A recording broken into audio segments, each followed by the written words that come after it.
Oi, paz do Senhor pra vocês. Vocês estão bem? Então faz dias, né, que a gente não faz a nossa lição. Então hoje vamos começar, né?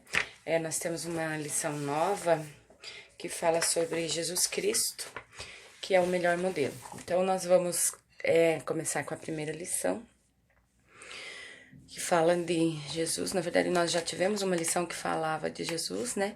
Mas essa lição ela tem um outro enfoque. Né? Então, hoje, a lição ela fala de Jesus. O tema é a imagem do Deus invisível. Então, nós vamos tratar de Jesus como homem, e quando ele veio à Terra, né? E Jesus como Deus também quando ele veio à Terra. Então, na verdade, se nós começarmos a ler a palavra do Senhor, lá em Gênesis, vai falar da queda do homem, né? Então, vocês conhecem a história, né? Jesus, Adão e Eva estavam aqui na Terra, foram os primeiros seres vivos, os primeiros humanos, né? E aí Jesus, Deus e o Espírito Santo já existiam, né? Todos eles já existiam. E aí, quando Adão e Eva pecam, Deus, ele diz para eles assim, ó: porém inimizade entre ti e a mulher, e entre a tua semente e a sua semente. Esta te ferirá a cabeça e tu lhe ferirás o calcanhar. Então, ele diz que da semente da mulher ia nascer um que esmagaria a cabeça da serpente. Então, como se fosse assim, ó, um ser humano que ia nascer e ia esmagar a cabeça da serpente. E então, Jesus, ele se faz carne, né? Quando Maria, ela engravida pela ação do Espírito Santo, então é uma ação divina. E, vamos dizer assim, o nascimento de Jesus é como, né, uma prova dele como ser humano, nascendo, né, crescendo, se desenvolvendo, tendo fome, sede, trabalhando com o seu pai, né, de carpinteiro. Já ouviram falar que Jesus, ele tinha a profissão do pai dele, que era ser carpinteiro, né? Então, isso prova que Jesus, ele se fez ser humano. Essa parte humana dele, né? Mas tem um versículo aqui, então deixa eu ler para vocês, que diz assim, ó: pois ele, substituindo em forma de Deus, não julgou como usurpação o ser igual a Deus. Antes, a si mesmo se esvaziou, assumindo a forma de servo, tornando-se em semelhança de homem e reconhecido como figura humana. A si mesmo se humilhou, tornando-se obediente até a morte e morte de cruz. Isso está escrito lá em Filipenses, no capítulo 2, do versículo 6 ao 8. Né? Então, ele veio como servo, né? Tornando-se semelhante ao homem, né? E se humilhou, sofreu, né? E aí tem gente que pensa assim, mas ele era Deus, né? Ele realmente era Deus, mas ele sofreu todas as aflições, todas as tribulações, como se fosse uma pessoa, um ser humano, né? E quando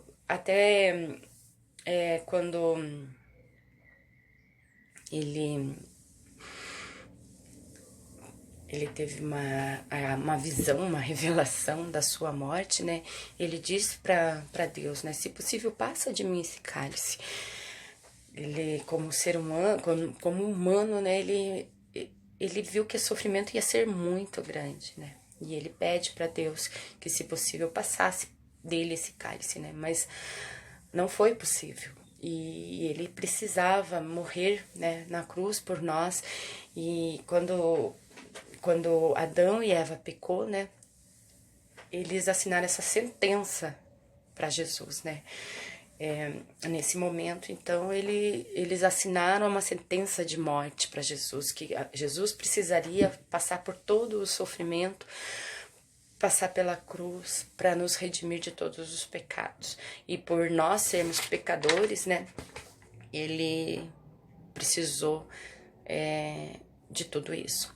Então, lá em Romanos 5,12 diz assim, ó, portanto, assim como por um homem entrou o pecado no mundo, então por Adão e Eva entrou o pecado no mundo, né, eles pecaram, eles fizeram coisa errada, e pelo pecado a morte, assim também a morte passou a todos os homens, porque todos pecaram.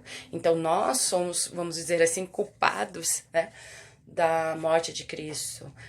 Nós, como seres humanos, fizemos com que ele morresse. E essa morte tão cruel, né, na cruz do Calvário. E ele, então, venceu o pecado como homem, né? Ele foi morto, ressuscitou. Então, como homem, né, ele venceu o pecado. E por que como homem? Porque lá em Gênesis dizia já, né, que da semente da mulher tinha que nascer um que esmagaria a cabeça da serpente. E ele, então, fez isso sendo homem. E, na verdade, assim, ó, quando ele veio à Terra, então, ele veio como homem, ele teve que obedecer às leis da terra, né? As leis judaicas, as leis de Moisés. Ele veio para cumprir essas leis. Desfez as leis, porque a partir do momento que ele morreu na cruz, nós vivemos um outro período, que é um período da graça, mas ele veio então para cumprir toda a lei, e ele cumpriu toda a lei. Ele foi o melhor ser humano que existiu. E agora, então, a gente vai falar um pouquinho dele, né, na Terra como Deus. Então, a gente falou um pouquinho do Deus homem, né, e agora a gente vai falar um pouquinho sobre o homem Deus. Então, quem é esse homem Deus? Jesus, ele veio à Terra e ele continuou sendo Deus, né, ele era onipotente, onipresente, onisciente, quando ele nasceu, apareceu os anjos, né? Os anjos declararam que ele era o Cristo. Quando ele foi lá conversar com a mulher samaritana, ele falou para ela, ele fala para ela, eu sou o Messias.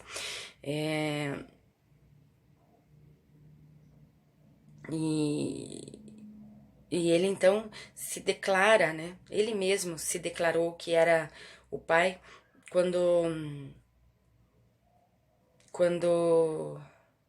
peraí só um pouquinho. Quando ele estava reunido com os discípulos, né? Então ele diz lá assim, ó. E disse a Felipe que todo aquele que o vê está vendo o Pai. Lá em João 14, versículo 9.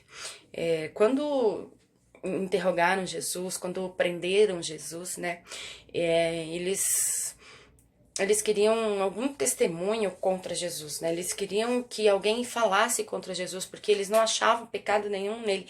Tanto é que Jesus, ele veio ao mundo como homem, mas ele, em momento algum, ele pecou. Em momento algum, ele fez alguma coisa que desagradasse ao Senhor. Muitas pessoas falam de Jesus, que ele teve alguns pecados. Isso é tudo falsidade. Jesus Cristo, ele foi um ser perfeito, como homem e como Deus, maravilhoso, né? E quando ele, então, está preso, né, eles prendem Jesus e eles começam a interrogar Jesus.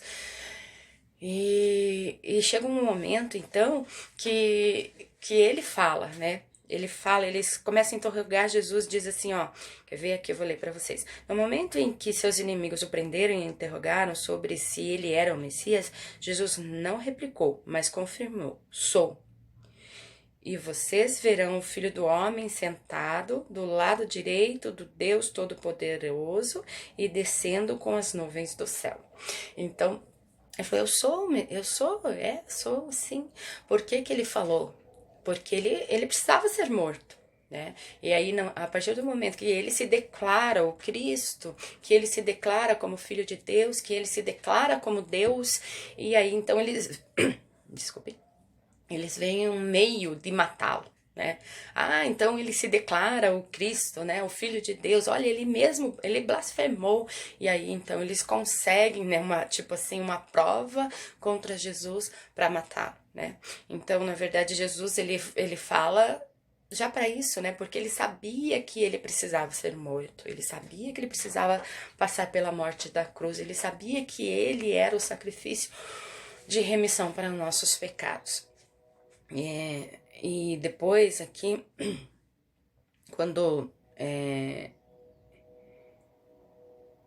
Tomé, né, vou ler aqui para vocês, diz assim, ó, seu discípulo Tomé, quando teve a comprovação de que Cristo havia ressuscitado, exclamou, meu Senhor e meu Deus.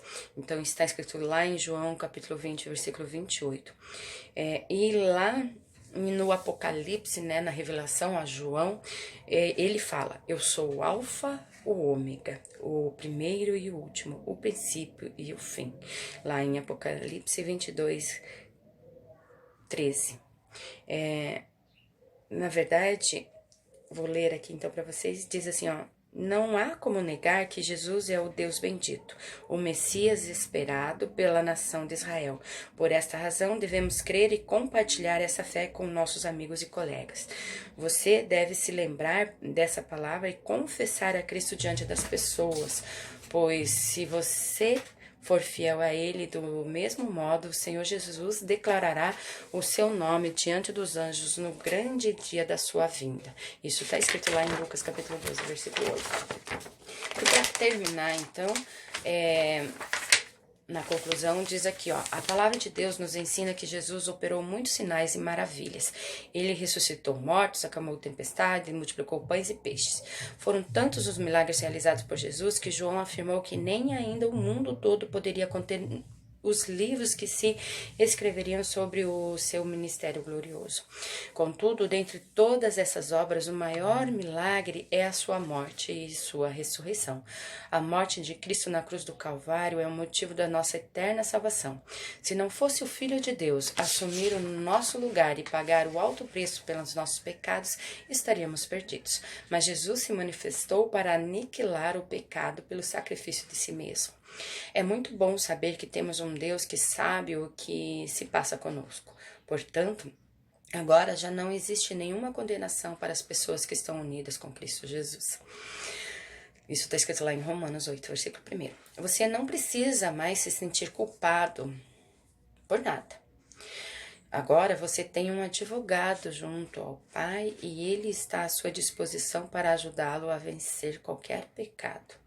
Há muitos adolescentes em nossas igrejas que não se sentem perdoados por Deus, talvez pelas coisas erradas que já conheceram tão cedo, mas a palavra do Altíssimo nos ensina que o sangue de Jesus Cristo nos purifica de toda injustiça.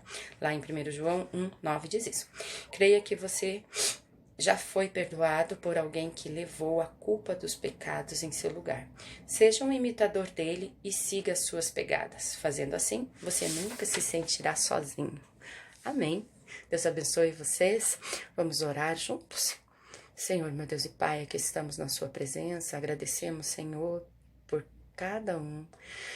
Que pedimos, Senhor Jesus, que a sua infinita misericórdia seja estendida, Senhor, a cada adolescente, que tu possas, Senhor, estar segurando na mão, Senhor Jesus, de cada um dos seus filhos.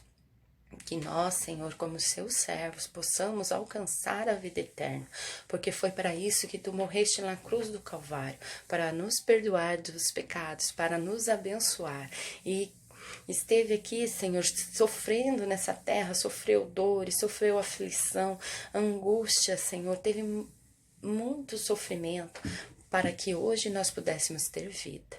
Obrigada, Jesus. Amém. Deus abençoe vocês. Até a próxima.